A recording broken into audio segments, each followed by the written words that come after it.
What are you watching, baby? I'm reading, Daddy. You reading? Yeah. Beast of Fire. This is the boy, and this is the girl. The boy have a weenie, and the girls have a piririca. Não, pai, tem que falar em inglês. Inglês? É pink. Pink. Like a pink. Quero muito saber notícias da Luciana. Ontem mandei e-mail pra você, mas Pai, lê aqui, ó. Vamos ler. Pai, Vamos ler. Aqui, ó. Tá em português. Corpo humano. Corpo humano, é o coraçãozinho. Aqui, ó. Diferentes, mas parecidos. Vamos ler essa parte. Meninas e meninos. Agora vamos ler aqui, ó. Aqui, ó. Pescoço, peito, cotovelo, mão, sexo, perna, umbigo. Vamos ler do menino. Pé tá aqui, mas não tem o nominho que tá escrito. Que você já sabe que é pé. É isso. Você já sabe. Você falou esse? Esse é piririca. Agora é o menino. Ó.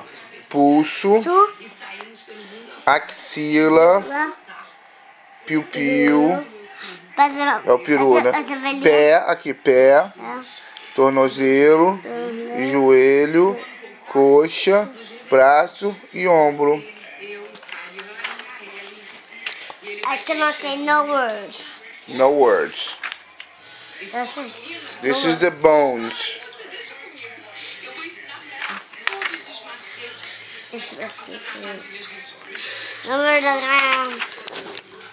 A lot of words. Agora tem aqui muitas words. Lot of words. Comer, beber e digerir.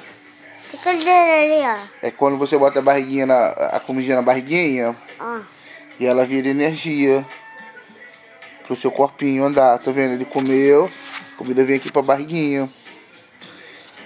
Perto do peru, né? Pertinho do peru. Aqui, é hora... Sabe o que tá escrito aqui? É hora de ir para... Casa. Não. Tá dormindo. É hora de ir para... O que é isso aqui? Dormindo. Não. É isso aqui, ó. É a... Coberta. Não, aqui, ó. Aqui tem o pezinho, tem o colchão. Qual o nome disso aqui? É a... Que a gente dorme. A... Cama. A cama. Agora vamos ler do menino. Ele tá sonhando já. É a menina. Aqui, ó. Em plena forma. Tem que tomar banho pra não ficar sujo. Lavar o piu-piu e a piririca. Ele tá... Aqui, ó. Os machucados. Quando cai, foi machucado.